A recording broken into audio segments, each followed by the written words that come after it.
Spain से Donald Trump चिढ़ गया है। स्पेन ने असल में अपना जो बेस है मना कर दिया था कि हमारी जमीन का इस्तेमाल आप नहीं करिएगा ईरान पर हमला करने के लिए, ना हम अपना एयर स्पेस देंगे ईरान पर हमला करने के लिए, हम जंग में जाना नहीं चाहते। ये स्पेन की बात डोनाल्ड ट्रंप को काफी बुरी लग गई। जिस मिजाज का आदमी है वो कुत्ते मिजाज का, तो उसे बुरा लग गया। तो उसने कहा है कि हम स्पेन पर पाबंदी लगाएंगे, मैं टैरिफ लगाऊंगा, और हम सोच रहे हैं कि स्पेन के साथ क्या कर सकते हैं। समझ रहे हैं? तो भाई इसलिए ट्वीट नहीं कर पा रहा है अपना वाला, समझ रहे हो भाई। डरपोक नेक्स्ट लेवल का, हमारा वाला नेक्स्ट लेवल का डरपोक है भाई। कोई पता नहीं कह रहा था कि भाई डायपर पहनता है, टट्टी निकल जाती थी।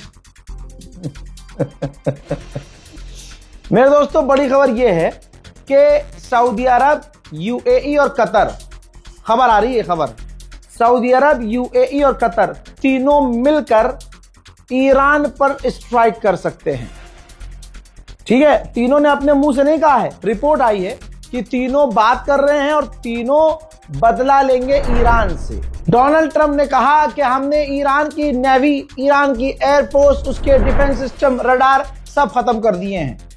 जी हाँ, उसने कहा है, और कहा है कि ईरान यूएई और अरब देशों पर ऐसे हमला कर रहा है, वहां मौजूद होटल और सिविलियंस को टारगेट कर रहा है। हम ऐसा नहीं करते। हालांकि ये गुलाबी सुअर ये नहीं बोल रहा कि तुम ऐसा नहीं करते, बल्कि ये बोलो कि तुम्हारे अलावा कोई ऐसा नहीं करता। ईरान में 160 लड़कियों के हॉस्टल पर तुमने हमला किया और 160 लड़कियां शहीद हो गई, दुनिया देख रही है। वहीं इसने ये भी कह दिया है कि हम कुछ नहीं कर रहे हैं, अरब देश अब खुद ईरान को जवाब दे रहे हैं। दुनिया में टेंशन हो गई है क्योंकि ईरान के हमलों की वजह से तेल के दाम बढ़ गए हैं। दुनिया मिलकर ट्रंप को गाली बक रही है कि इसकी वजह से हुआ है, तो उसकी भी ट्रंप ने सफाई दी है, बल्कि सफाई देनी पड़ गई है कि पूरी दुनिया में तेल के दाम बढ़े हैं, ये सिर्फ कुछ टाइम के लिए है, बाकी सब नॉर्मल हो जाएगा। ट्रंप ने दावा किया है, हालांकि आज तक इसका कोई दावा सही नहीं निकला। ट्रंप ने दावा किया है कि ईरान इवेंचुअली आखिर में हथियार डाल देगा। अब देखिए ट्रंप ने क्या कहा, ईरान की नेवी खराब कर दी, ईरान की एयरफोर्स मिटा दी, ईरान के हमने ड्रोन खत्म कर दिए, रडार खत्म कर दिए। ठीक है, ट्रंप ने अभी तक ये बोला। मैं ऐसे इसका झूठ दिखाता हूं आपको। अगर ईरान इतना बेकार हो गया है तो इराक में इरबिल में अमेरिका के बेस पर ईरान ने थोड़ी देर पहले फिर हमला कैसे कर दिया।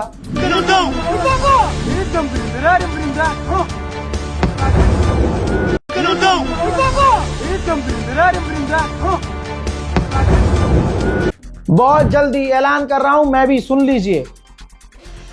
ईरान के सुप्रीम लीडर नए बहुत जल्दी चुने जा सकते हैं। वोटिंग फाइनल स्टेज पर है और ये वोटिंग किसी हॉल में एक साथ फिजिकली बैठ के नहीं हो रही है, रिमोटली हो रही है, यानी ऑनलाइन हो रही है। सारे लीडर अलग अलग जगह बैठे हैं। इजराइल ने जो दावा किया कि हमने वो बिल्डिंग उड़ाई जिस बिल्डिंग में वोटिंग होती है सुप्रीम लीडर के बनाने के लिए, सुप्रीम लीडर को चुनने के लिए, तो दोस्तों उस बिल्डिंग में कंफर्म हो गया है कोई भी ऑफिशियल नहीं था, खाली बिल्डिंग थी।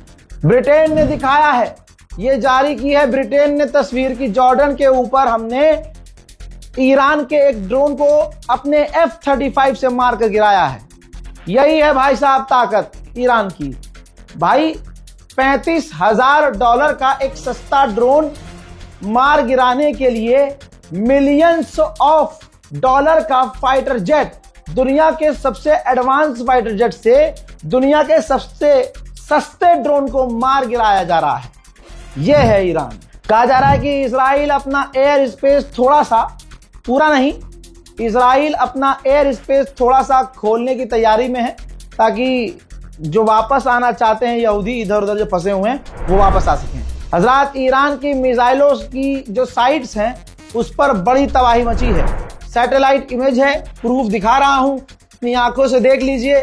ईरान की जो सैटेलाइट इमेज है वो दिखा रही है कि ईरान के जो मिसाइल वाले एरिया हैं, जहां से ईरान मिसाइल लॉन्च करता है, रॉकेट लॉन्च करता है, वहां पर तबाही मची है, जला कटा आपको नजर आ रहा होगा। अमेरिका और इजराइल ने मिलकर ईरान की मिसाइल्स को निशाना बनाया है, मिसाइल लॉन्चर्स को निशाना बनाया है। इजराइल ने लेबनान के एक ऑफिशियल थे, कुछ फोर्स के कमांडर जो लेबनान के लिए थे लेकिन तेहरान में थे, तो इजराइल ने बताया कि हमने उनको निशाना बनाकर कत्ल कर दिया है। इजराइल ने ईरान को या ईरानी फाइटर्स को अगले 24 घंटे तक का समय दिया है कि जो भी ईरानी या ईरान का लड़ाका लेबनान में है, अगले 24 घंटे के अंदर वो लेबनान खाली कर दे, वरना अगले 24 घंटे के बाद उन पर हमला कर दिया जाएगा। ओमान ने कहा है कि अभी भी हम चारों तरफ से सबके टच में हैं, लगातार बात चल रही है और अभी भी मौका है कि बातचीत करके सीज फायर हो सकता है। लीजिए, इजराइल ने माना है कि हमने ईरान की जिस बिल्डिंग को निशाना बनाया जहां सुप्रीम लीडर के लिए चुनाव होता है, उस बिल्डिंग में कोई नहीं था जब हमने हमला किया, कोई भी लीडर नहीं था। उस बिल्डिंग में सिर्फ वही लोग थे जो वोट गिनते थे, वोट की काउंटिंग करते थे। तो वहीं की मौत हुई है जो वोट की काउंटिंग करते थे। कोई लीडर, कोई मौलवी, कोई मौलाना मारा नहीं गया है। यूएई के एयर डिफेंस सिस्टम बार बार फेल हो रहे हैं। तस्वीर देख लीजिए, शाहिद ईरान का ड्रोन बड़े तमीज से लहराता हुआ आ रहा है। ये यूएई का इलाका है, अमेरिका और यूएई नहीं रोक पाए और जाकर डायरेक्ट हिट हुआ है यूएई में। ईरान के आईआरजीसी के कमांडर ने बहुत बड़ी धमकी दी है, इशारे इशारे में कहा है कि हमें पता है कि नेतन्याहू कहां मीटिंग करता है। तो ये ईरान इशारा कर रहा है कि नेतन्याहू को दोबारा निशाना बनाया जा सकता है। तुर्की के विदेश मंत्री ने कहा है कि ईरान की स्ट्रेटेजी खतरनाक है। ईरान जिस स्ट्रेटेजी पर काम कर रहा है वो हमें पता है। वो स्ट्रेटेजी ये है कि हम तो डूबेंगे लेकिन तुम्हें साथ लेके डूबेंगे। इसीलिए ईरान आसपास के देशों पर हमला कर रहा है और खासकर ऑयल रिफाइनरी और उनकी एनर्जी साइट पर हमला कर रहा है। ऐसा करने से पूरा इस जंग का और अमेरिका और ईरान और इजराइल की जंग का इफेक्ट पूरी दुनिया पर पड़ेगा और दुनिया पर प्रेशर बनेगा। तो ईरान को जो खोना था खो दिया, जंग करो या मरो की लड़ाई में आगे बढ़ रहा है। हजरात मोहतरम, मैंने हमेशा कहा कोई ईरान का साथ नहीं देगा, ईरान आखिर में अकेला रहेगा। आप लोगों को खुदा का वास्ता है, बताइए 1.5 महीने से यह बात मैं बोल रहा था कि नहीं बोल रहा था? वही हुआ। अब देख लीजिए, तुर्की, बड़ा तुर्की तुर्की करते हैं ना आप।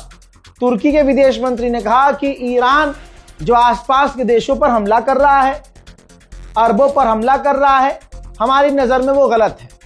ईरान को ऐसा नहीं करना चाहिए। अच्छा, बहुत बढ़िया, तुम उनके सुप्रीम लीडर को मार दो, ठीक। अरे छोड़ो सब, अगर रजब तैयब एर्दोगान को कोई मार दे तो तुम क्या करोगे? बौखला जाओगे ना, पागल हो जाओ। तो ईरान बौखलाया हुआ है और ईरान के पास अब खोने के लिए कुछ है नहीं। लेकिन आप तुर्की का दोगलापन देखिए। जंग से पहले बयानात दे रहा था ये कि ईरान हमारा भाई है, ईरान हमारा ये है, ईरान हमारा वो है, और जब हमला हो गया तो अब पता है कि नेटो का मेंबर है तुर्की, जिस नेटो के अंदर अमेरिका भी है, और अमेरिका से F-35 लेना चाहता है, खरीदना चाहता है तुर्की। तो वो ऐसी बात करेगा ही नहीं जिससे ट्रंप नाराज हो जाए। समझ में आ गई? मुस्लिम देश कैसे हैं? ये हैं सारे आज के मुस्लिम देशों की असलियत। सब डोनाल्ड ट्रंप और नेतन्याहू के आगे नाच रहे हैं, मुजरा कर रहे हैं। जितने भी अरब और मुस्लिम देश हैं, सबका ये हाल है। आप कहेंगे भाई वो हमारा भाइयों बहनों कहाँ है? भाई वो भी है इसके अंदर। असल में वो ये वीडियो बना रहा है मोबाइल से।